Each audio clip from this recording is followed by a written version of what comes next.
Bom, e como eu disse, a partir de hoje a gente vai dedicar boa parte da nossa programação aqui no Informativo para as eleições 2020. E a partir de hoje, desta semana, a gente inicia uma série de entrevistas com os candidatos a prefeito de Rio Preto. Essas entrevistas terão 40 minutos cada e vão abordar os temas mais relevantes aí para o futuro da nossa cidade de Rio Preto, né? Temas como saúde, educação, economia, mobilidade, desenvolvimento social, lazer, esporte, cultura, etc. E o nosso primeiro entrevistado é o Carlos Alexandre, do PCdoB. O Carlos tem 52 anos, é empresário e tem como vice a empresária Merle Diniz. Essas entrevistas serão reprisadas 3 vezes após a exibição ao vivo aqui. Então, hoje, às 9 horas da noite, amanhã, às 7 horas da manhã e depois ao meio-dia. E amanhã, o entrevistado é Felipe Marchesoni, do Novo. Lembrando que o programa começa aqui às 16 horas. Então, o Carlos Alexandre, a quem eu agradeço aí pela disponibilidade. Carlos, como eu anunciei aí na abertura, a gente vai ter 40 minutos para conversar aqui, o tempo começa a contar agora. Muito obrigado, viu? Então eu começo perguntando por que você, um empresário aí de sucesso, decidiu ser candidato a prefeito e o que o credencia para a função mais importante da nossa cidade. Obrigado mais uma vez. Obrigado você, Alexandre, obrigado a todo mundo que nos acompanha. Eu quero aproveitar para cumprimentar aqui a minha vice, a Merle Diniz, professora e advogada que me acompanha no estúdio, o Reinaldo Volpato, que é o nosso coordenador de campanha, que estão aqui conosco. Alexandre, é o seguinte, nós entendemos que depois de uma militância política de mais de 30 anos, né, trabalhando em prol da construção partidária, em prol das grandes questões e causas que envolvem a nossa cidade, há um momento em que a gente precisa se colocar ainda mais à disposição disso para tentar contribuir de forma mais contundente, né? A nossa colocação como candidato a prefeito vem agora escorada no fato de nós termos uma formação acadêmica interessante. Eu sou formado em administração pública pela Universidade Federal de Ouro Preto e acredito que se eu juntar toda essa militância histórica partidária com a formação acadêmica e com a convivência que nós sempre mantivemos próximos às figuras que estiveram aí nas administrações públicas antecessoras, eu tenho a impressão que nós temos muito a contribuir para a cidade e essa é a vontade, essa é a nossa disposição. Ô Carlos, você chegou a integrar o governo do prefeito Edinho Araújo no primeiro mandato. Depois acabou saindo tal e hoje é um opositor. O que mudou de lá para cá? Quem mudou? Você mudou? Ele mudou? O que mudou? Olha, Alexandre, isso aconteceu há 20 anos atrás, né? Eu fui candidato a vereador, na oportunidade convidado por ele a assessoria especial da Secretaria de Governo e depois da saída do secretário a uma secretaria interina. Muitas coisas mudaram de lá para cá, né?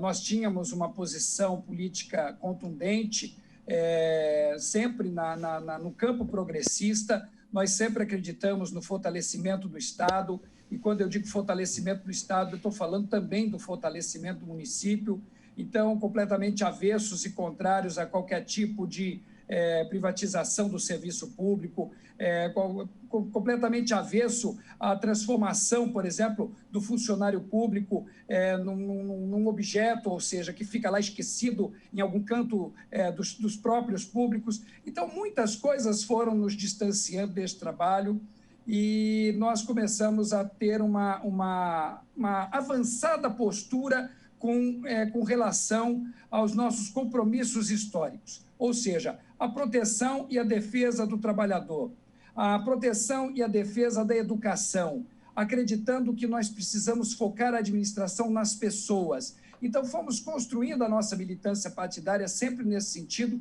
e não encontramos, nas administrações que se seguiram, a possibilidade de participar e de dar essa contribuição. Por isso, agora, a candidatura, né? Nós estamos cavando, portanto, a possibilidade, a alternativa de realizar esse trabalho diretamente. Pois é, você bem falou, 20 anos, em 20 anos a gente teve apenas 2 prefeitos. Você acha que é a hora de mudar, de ter uma renovação na política riopretense? Sim, quando as próprias pessoas, quando os próprios protagonistas não fazem essa própria mudança, esse desenvolvimento, essa inovação, vou usar um termo ruim, mas não me ocorre nenhum melhor agora, quando os próprios atores do processo da gestão não se reciclam, né? Não acompanham as mudanças, as novas demandas e tudo mais, eu acredito sim que é hora de mudar.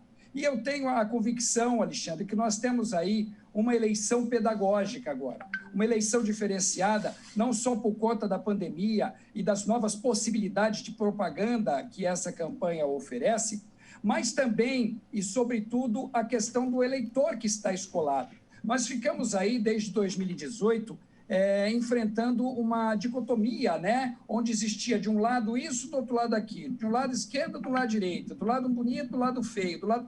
Eu acredito que o nosso eleitor entendeu que não adianta você usar como antídoto da tua insatisfação o inverso completo daquilo, né? Então, nós temos vários programas para serem avaliados, o eleitor tem condições de fazer uma análise muito mais apurada, pelo menos nesse primeiro turno, e fazer uma escolha mais assertiva e mais parecida com aquilo que ele realmente defende, que ele acredita. Não é mais um caso assim de votar por exclusão ou de votar nesse porque eu sou contrário àquele, não. Agora o eleitor tem aí bastante alternativa para optar, para escolher e para avaliar, é o que eu penso. Legal, vamos partir um pouquinho para a proposta, Carlos. A gente está aí, viveu talvez a pior crise econômica do século, enfim, com essa pandemia que ainda não tem uma data para terminar, uma previsão, tem aí uma perspectiva de uma vacina. E a gente sabe que a economia e o emprego foram muito afetados. Queria saber quais são os teus planos para a recuperação da economia e também do emprego, essa tarefa que vai caber ao próximo prefeito. Tá bom. Em primeiro lugar, eu queria aproveitar a oportunidade que você está me dando para lembrar as pessoas que estão nos ouvindo de que a crise não é só oriunda desta pandemia. Nós já vínhamos de um processo muito complicado de desmonte aí do Estado, de entrega dos nossos patrimônios, dos nossos bens, e sem nenhum tipo de recuperação dinâmica da crise. Então, ela está se agravando por conta da pandemia. Evidentemente, aquela história de novo normal fica só para as propagandas, porque, na verdade, não é novo normal. O que nós vamos ter é uma situação diferente, um ambiente diferente, um estado e um município diferentes, e vamos precisar trabalhar com esta realidade diferente.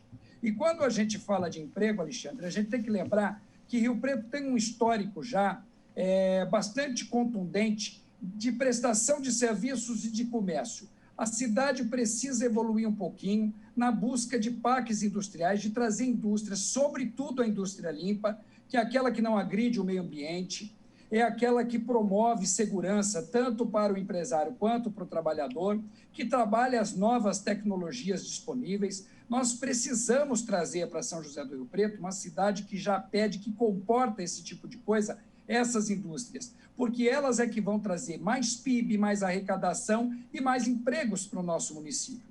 Então, reforçar aquela ideia do parque tecnológico, fazer com que, de fato e efetivamente, ele possa se ampliar para esse tipo de negócios, é fundamental. E, em segundo lugar, aquilo que você coloca muito bem, nós precisamos efetivamente trabalhar na recuperação dos negócios que foram atingidos pela pandemia. Isso sim.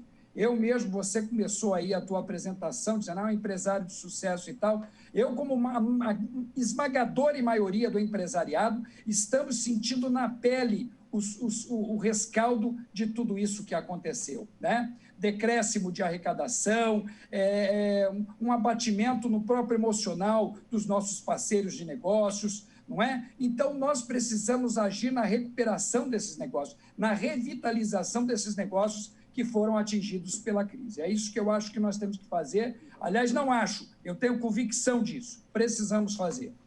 Você, aproveitando até o gancho, falou do novo normal. Há 2 anos a gente viveu a onda da nova política. Apesar de você se colocar aí como uma alternativa nova, você mesmo disse que vem de 20 anos de militância. Você é da nova política ou da velha política? Olha, eu não gosto de usar nem esse termo velha política, nem nova política. A política ela não tem idade, né? A política ela é extremamente dinâmica, ela evolui, ela avança, ou como nós estamos vendo, ela também retrocede, tá? Então, nós temos uma militância histórica, isso não faz de mim um político novo, mas isso faz de mim uma alternativa diferente de tudo aquilo que vem se apresentando.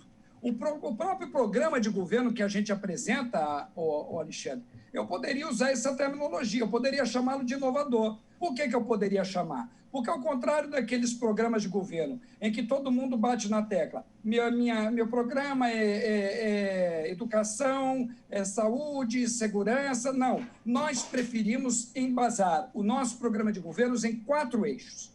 Então, a gente começa interligando um ao outro. O primeiro, ele se chama Infância, Adolescência e Juventude.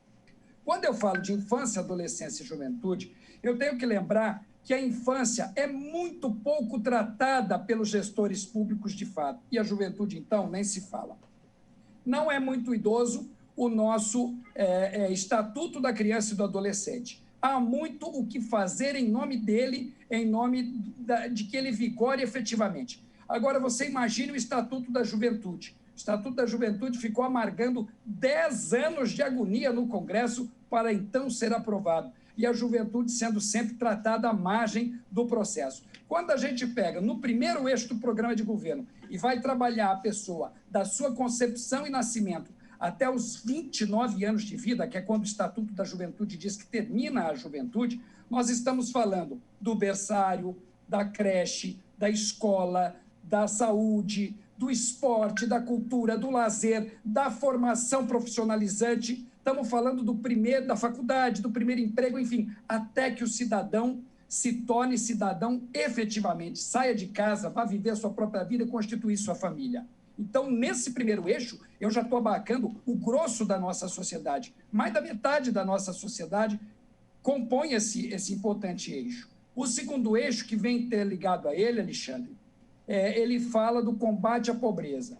Você, que é extremamente bem informado, que realiza um trabalho espetacular na informação da cidade, sabe muito bem que, apesar de Rio Preto viver dizendo por aí que é um lugar excelente, maravilhoso para se viver, ele esconde uma contradição terrível, que é manter um bolsão de miséria na cidade, composto por mais de 110 mil pessoas, que estão nos bairros periféricos, distantes do centro das decisões, em lugares em que ainda não existe asfalto, em que a coleta de lixo é muito precária, em que não há vaga de creche para todo mundo. Como é que eu posso dizer que essa cidade está pronta, que ela está maravilhosa, que não tem mais nada para fazer, se eu tenho praticamente 1/3 da população vivendo numa situação dessa? Então, esse eixo combate à pobreza vai pôr as mãos nisso, porque efetivamente nós precisamos acabar com a pobreza e não maquiar. Não é enfeitando e pintando praças e avenidas para deixar tudo bonitinho que a gente está acabando com a pobreza, não. A gente só está maquiando. Pois é. E o terceiro eixo, que é... Perdão. Não, pode parecer que você tinha concluído, mas só aproveitando esse gancho também, que no seu plano de governo você fala em criar uma bolsa emergência. Eu queria saber como isso ia funcionar, qual seria o valor e de onde viriam esses recursos. Vamos lá. Nós temos 2 coisas importantíssimas para falar quando o tema é recursos. Primeiro, nós temos uma cidade que tem 2 bilhões, mais de 2 bilhões de orçamento. Se eu paro de fazer obras em cima de obras, veja lá, tem que deixar muito claro aqui, porque isso é muito delicado. Ninguém aqui está dizendo que as obras não são importantes. Ninguém aqui está dizendo que as obras não serão feitas. Mas o que existe em Rio Preto é uma piada.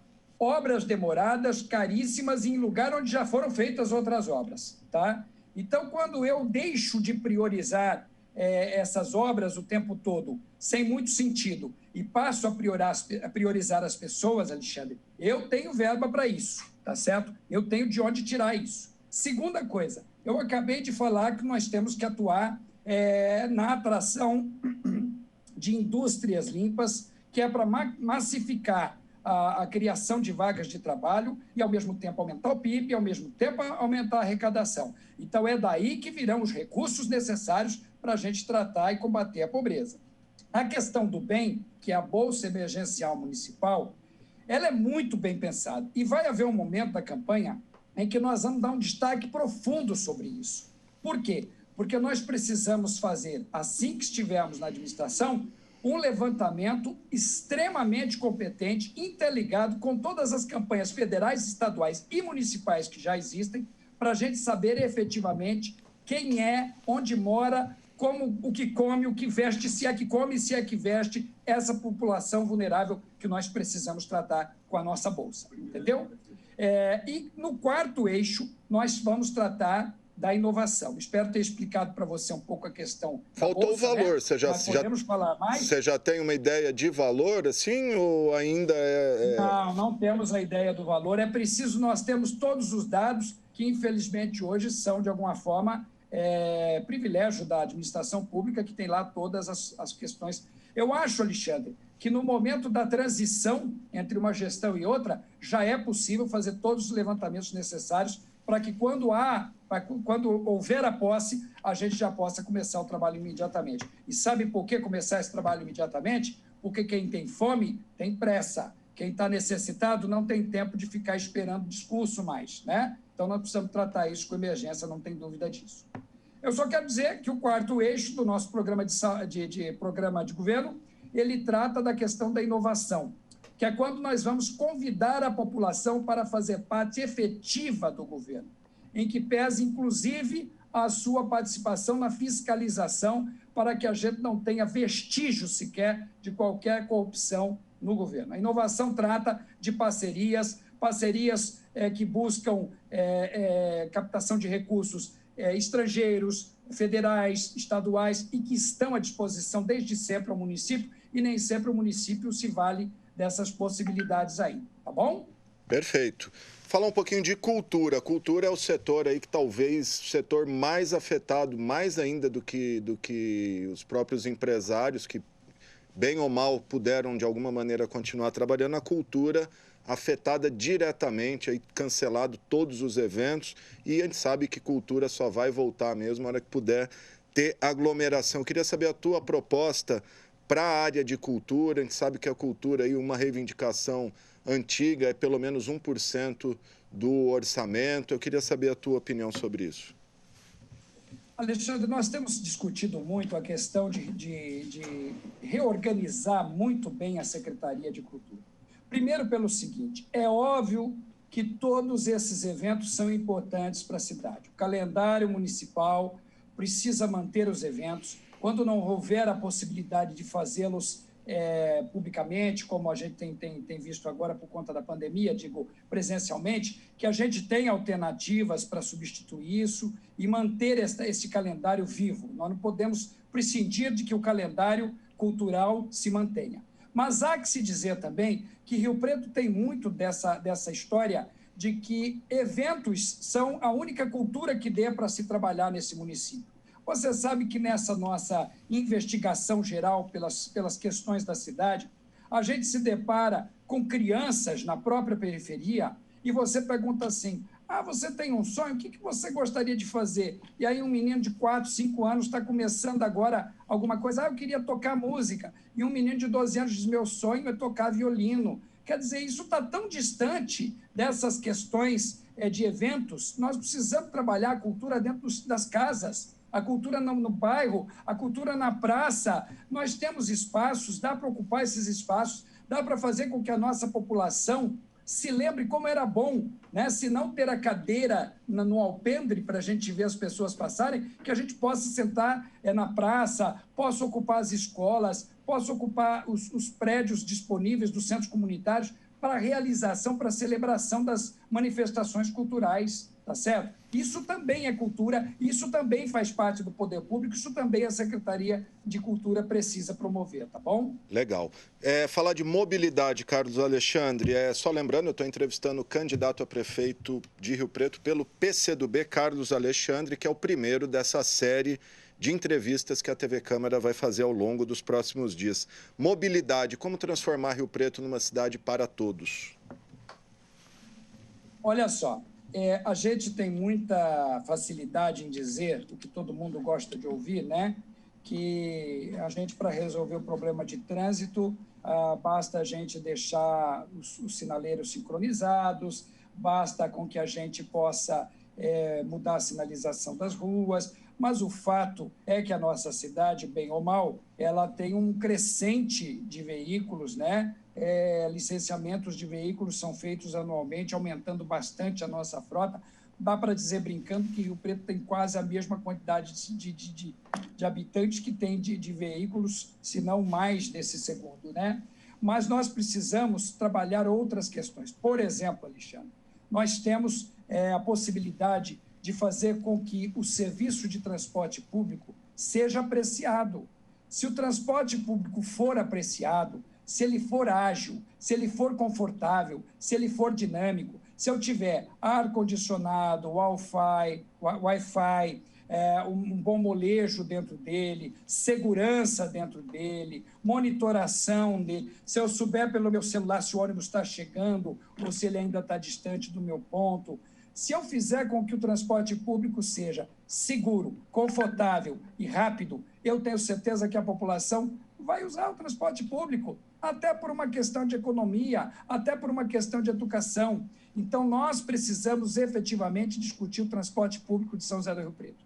Mas nós também precisamos discutir a tal da descentralização, que fala-se tanto dela, mas que continua, né, de alguma maneira, tudo ali embolado. Grandes obras foram feitas no sentido da mobilização urbana.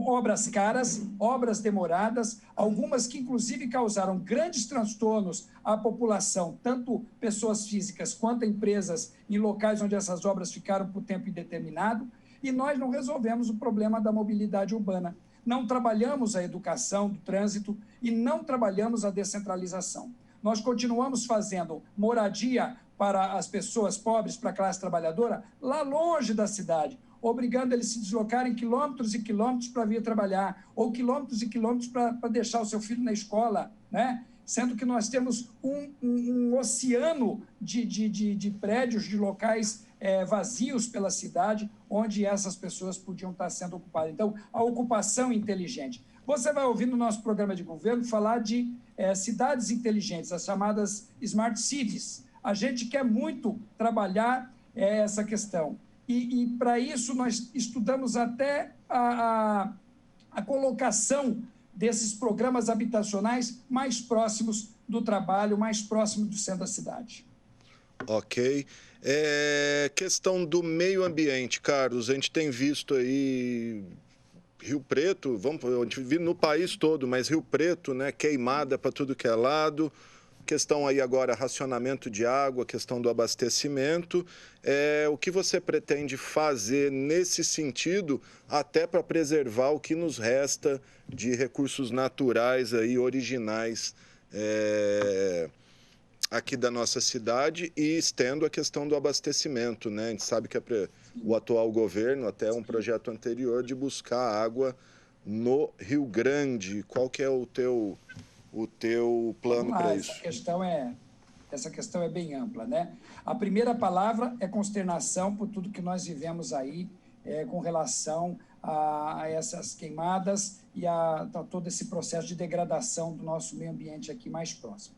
Alexandre, você sabe de que há todo um programa relacionado ao meio ambiente discutido pela ONU e que encontra na Agenda 21 e agora numa programação que vai até 2030 e que distribui uma série de tarefas para os países que compõem a ONU e dentro desses países para os municípios. Rio Preto tinha uma lição de casa a ser feita e não fez e continua tendo que fazer, né? Nós temos que trabalhar essas questões de maneira imediata. Precisamos trabalhar o desenvolvimento sustentável. Antes, vamos dizer, desenvolvimento sustentável não é só meio ambiente. Quando a gente fala em desenvolvimento sustentável, nós estamos falando em desenvolvimento ambiental, mas também desenvolvimento social e desenvolvimento econômico, porque essas coisas são muito entrelaçadas, certo?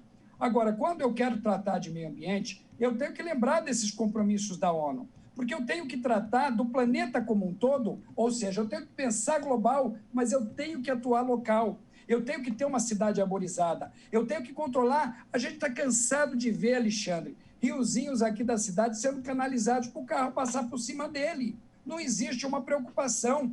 A gente tem fontes aí, grandes fontes de água, sendo negociadas para virar negócios, esquecendo-se de que isso é futuro, é para as futuras gerações. Como consumir as coisas que estão à nossa disposição sem acabar com elas, fazendo com que as próximas gerações ainda possam usá-las. Por isso, nós temos um programa que vai fundo nessa questão, que envolve muito a educação nesse sentido, tá certo? E que precisa ser trabalhado imediatamente. É um dos nossos eixos, o desenvolvimento sustentável é o nosso terceiro eixo, nem por isso ele será tratado em terceiro lugar, ele será tratado da mesma maneira, mas ele traz essa preocupação de forma extremamente latente. E eu falei, dá para se produzir economia, dá para se trazer emprego, dá para se trazer indústria, mas indústria limpa, comprometida com o meio ambiente, certo? Dá para se trabalhar o crescimento da cidade, mas dá para se trabalhar o consciente coletivo da importância de se preservar, desde uma praça, desde um riachinho, desde a nossa caixa d'água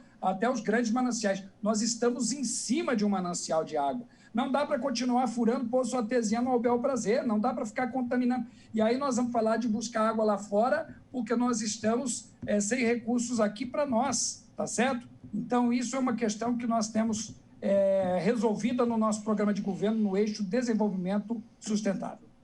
Você falou de atrair empresas, né? Aproveitando o que você falou aí, se fosse fácil, outros já não teriam atraído empresas. O que você apresenta como diferencial para conseguir atrair empresas? Incentivo fiscal, talvez? O incentivo fiscal é uma das questões, mas não é só isso, tá? Nós temos várias coisas para se observar. Você sabe, por exemplo, que eu sou profissional na área do franchising, né? Durante mais de 10 anos aí, a gente tem feito treinamentos de novos franqueados, recebendo pessoas de fora. Eu tinha problemas gravíssimos quando eu trazia gente de fora que tinha que esperar depois para poder ir embora. Às vezes o camarada, na sexta-feira, queria ir embora e o avião dele, que daria algum tipo de processo de interligação com outro voo, só ia acontecer no domingo de manhã ou na segunda-feira. Então, nós temos isso. Olha só, Rio Preto tem uma baita malha viária, nos liga a qualquer lugar do país. Eu posso ir para a nossa capital federal, posso ir para a nossa capital estadual, vou para o Mato Grosso, vou para Minas Gerais, vou para o interior, vou para onde eu quiser, né? Então, Rio Preto está super bem localizada, mas nós temos que trabalhar algumas questões ainda nesse sentido. Temos que trabalhar os recursos necessários para que algumas indústrias venham. A gente precisa, por exemplo, pensar que algumas indústrias, principalmente a pesada, por isso que a gente fala da indústria limpa, porque ela traz menos essa necessidade, mas, por exemplo, o problema de abastecimento de água é gravíssimo quando eu quero falar da indústria pesada, tá certo? Uma outra coisa que nós precisamos pensar é que nós temos hoje a condição de trabalhar a tecnologia, Alexandre. Existe uma indústria capaz de trabalhar com a tecnologia, como a gente vê em outras localidades, em outros países, como, por exemplo, lá no Vale do Silício, não há necessidade de eu trazer para cá só metalúrgica, só montadora de veículo, né? Temos uma possibilidade imensa, uma gama imensa de outras coisas para trazer. Preparar a nossa população juvenil para trabalhar a questão dos games, a questão da robótica. Se eu preparo a população, eu tenho o interesse das indústrias de virem para cá. Se eu tenho público para trabalhar na indústria, a indústria vem atrás dessa mão de obra. Se eu tenho as condições objetivas de recebê-las, elas virão, tá certo? Mas não tem dúvida que muitas vezes nós já tivemos episódios na cidade, eu acho que você sabe disso, em que os gestores públicos, de alguma forma, afastaram indústrias daqui por criar dificuldades aí para que pudessem vir. Ok, lembrando que a gente tem 40 minutos, já foram 30, Carlos, então a gente tem mais 10 minutos aí para falar sobre suas propostas. Falando em proposta, você concorda com o que foi feito pelo atual governo em relação ao combate à pandemia? E se não concorda, o que você teria feito diferente? Essa pergunta tá muito latente aqui para mim, as pessoas têm feito essa pergunta com regularidade. Olha só, eu prefiro dizer que se eu fosse gestor neste momento, eu teria aberto os meus ouvidos e o meu coração à ciência. Alexandre, eu posso ter minha opinião, você pode ter a sua, a pessoa que está nos ouvindo ter a sua, mas há um fato inconteste. A ciência, se não completamente, se ela não é 100% certa, ela tem a obrigação de ser, né? Então, eu preciso ouvi-la. Eu precisava ter seguido os ditames da Organização Mundial de Saúde, e se eu tivesse tido um Ministério da Saúde mais assertivo também. É que, veja só, quando o exemplo vem do alto, a coisa se complica na ponta. Nós temos um Ministério da Saúde sem profissionais especialistas da saúde, né? Nós estamos vivendo uma realidade surreal, né, na nossa história. Nós estamos vivendo um momento surreal na nossa história. Então, é óbvio que os estados e os municípios, de alguma forma, repliquem um pouco dessa inconsistência, dessa falta de postura assertiva. Mas eu teria ouvido a ciência. Eu acredito que se nós tivéssemos seguido de forma completa todas as orientações da Organização Mundial de Saúde, nós hoje já estivéssemos imitando a Europa, no sentido de que estivéssemos já voltando para a vida normal. Se bem que você sabe, a Europa mesmo tem lá alguns focos de retorno da pandemia. Essa não é uma pandemia comum, todos nós temos muito a aprender com ela. É por isso que eu não quero fazer uma crítica contundente ao governo atual, ao governo municipal, porque eu tenho certeza que ele está tentando fazer o melhor que pode, e todos nós faríamos o melhor que podemos, porque quando se fala de saúde, não consigo acreditar que nenhum de nós seja simplesmente irresponsável, tá? Agora, eu teria tido uma posição extremamente pontual, obedecer às orientações dos cientistas, da ciência. Maravilha, é o que eu ia até dizer, né? Uma segunda onda forte voltando na Espanha, principalmente Madrid, e também na Inglaterra, né? Até por isso, pandemia e educação. A gente teve um ano perdido aí para a educação, que isso vai se refletir nas próximas gerações por um bom tempo. Como recuperar esse tempo perdido no que tange ao município? Eu tenho um diálogo muito aberto e muito próximo com a minha vice, Amélia Diniz, que é da área de educação, Alexandre, e a gente tem debatido muito isso. Não dá para acreditar que uma criança que ficou o ano inteiro afastado da escola, assistindo aula pelo celular, pelo tablet, pelo computador, vá agora, da noite para o dia, voltar para a sala de aula, encarar aquela lousa e vai receber aquilo normalmente, vai recuperar o tempo perdido e vai se integrar. Nós teremos que ser extremamente inteligentes no trato com a educação daqui para diante.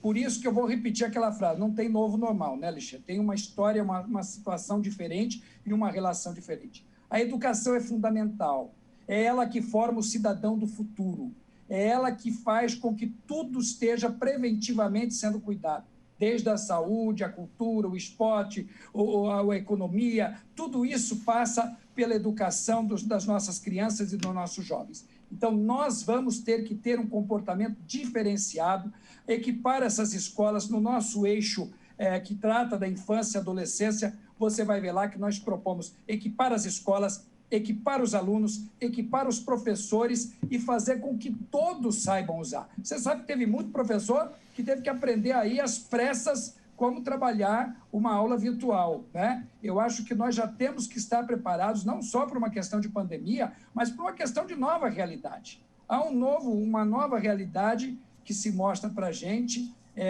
em que as aulas precisarão ser diferentes para que a gente mantenha a atenção e o nível e a qualidade de aprendizado dessa geração atual. Perfeito. Para a questão da saúde, o que você pensa para a saúde? Rio Preto, a gente sabe que é tida como uma referência em saúde, o que pode ser melhorado? O que você pensa da área da saúde?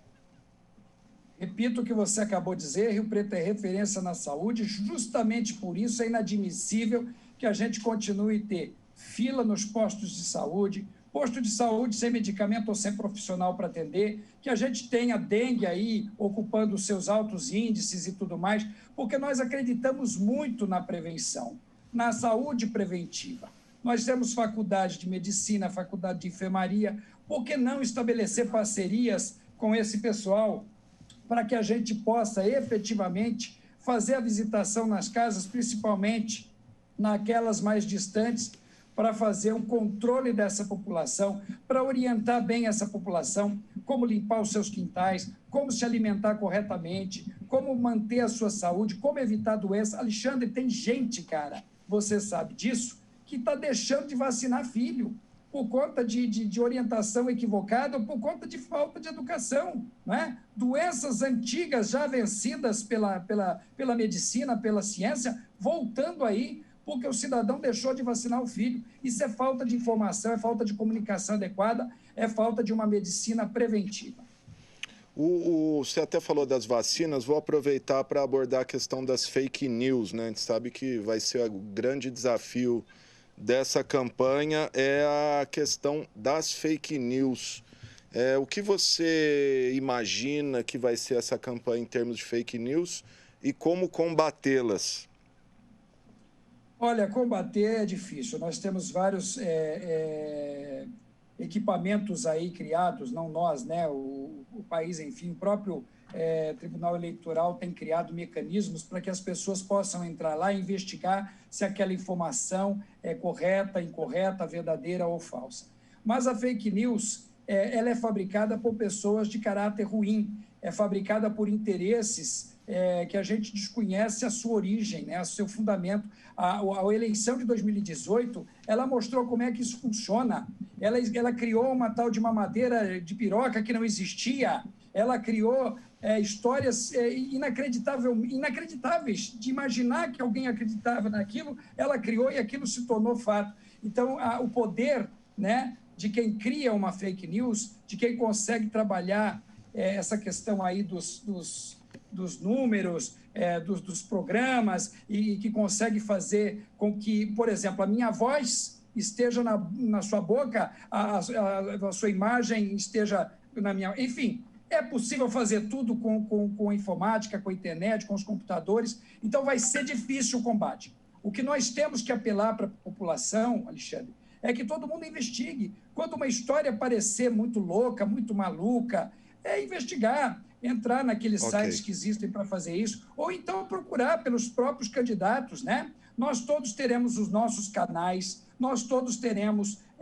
sem querer te interromper, Carlos, a gente tem mais um minutinho que eu vou deixar para você fazer sua consideração e só quero que também você fale rapidinho, que a gente tem um minuto. Você é um empresário, obviamente capitalista, mas ligado a um partido comunista. Como quebrar essa resistência com o eleitorado nesse momento de conservadorismo exacerbado? E, para terminar sua consideração também, já peço para você escolher uma música para a gente terminar esse programa. Tá bom, olha só. Não há nenhuma contradição em ser empresário e estar no Partido Comunista. Nosso partido legalizado tem uma história de 100 anos, trabalhando sempre em defesa da democracia. É um partido oficial, como todos os demais partidos, está aí defendendo as suas ideias. Nós defendemos a liberdade acima de tudo, nós defendemos o fim de um modelo que explora os menos favorecidos por condição em que trabalham duro, grandes massas trabalhando duro, para que pouquíssimas pessoas se beneficiem, e são pouquíssimas mesmo. Num outro momento, eu tenho a tranquilidade de explicar para você o grande equívoco das pessoas em pensar que um empresário não é trabalhador. O empresário que vive da sua receita mensal também é trabalhador e precisa se colocar como tal, tá certo? 40 segundos, Carlos. É a grande questão. 40 segundos. A questão ideológica. 40 segundos você tem. Eu quero agradecer vocês, quero agradecer as pessoas que estão nos ouvindo, quero convidar a todos para acompanhar as nossas redes sociais, porque efetivamente é lá, até por conta da pandemia, que serão feitas as nossas campanhas, os nossos discursos, e o nosso trabalho será divulgado para todo mundo, tá bom? Quero que todo mundo participe e deixe lá consignada a sua opinião e a sua participação. Sua música. A minha música, vamos lá. Vou deixar para você uma música do Detonautas, né? Quem é Você? Uma música bastante interessante, porque ela fala um pouco da situação da sociedade que está sempre prostrada diante da realidade. Carlos Alexandre, muito obrigado. Uma boa campanha, que tenhamos uma campanha limpa pela frente. Obrigado, viu? A gente volta a se falar ao longo da campanha. Obrigado a todos que nos ouviram aí. Um privilégio estar aqui. Muito obrigado, Carlos Alexandre, nosso primeiro entrevistado nesta série de entrevistas. Só para você saber a agenda, amanhã, terça-feira, a gente entrevista o Felipe Marchesoni, do Novo. Na quarta-feira, Celi Regina da Cruz, do PT. Na quinta-feira, o doutor Paulo Bassan, do PRTB. Os outros candidatos a gente ainda está marcando as datas, mas está disponível aí para todos, lógico, né? Todos com o mesmo tempo e com os mesmos direitos aí. É isso aí, gente. E assim a gente encerra o informativo Coronavírus desta segunda-feira, que teve os trabalhos técnicos do cinegrafista Wagner Bueno, do controle mestre Fernando César, GC e produção da Renata Arantes e Vivian Lima e do operador de áudio Flávio Furlaneto. E se você quiser rever esse programa, ele será reprisado logo mais às 9 horas da noite e amanhã, terça-feira, às 7 horas da manhã e ao meio-dia. Isso vale para todos os candidatos que derem entrevista aqui, uma reprise à noite e 2 no dia seguinte, uma pela manhã e uma à tarde.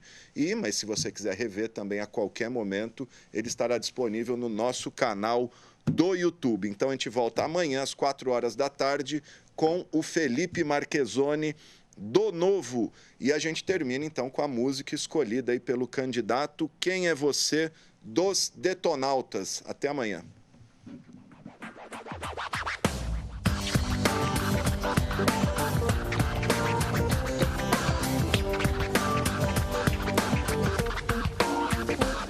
Você trabalha feito burro de carga, puxando com um sistema podre que é bancado com o seu suor. Sexta-feira vai pra igreja comungar com a sua família, voz sagrada, Jesus Cristo é o Senhor. E deixa parte do salário, retribuição, a dádiva divina da palavra do pastor. É melhor garantir um lugar no céu aqui nesse inferno, tenta só sobreviver. E o que salva é cervejinha no fim de semana, assistindo o jogo do seu time preferido na TV.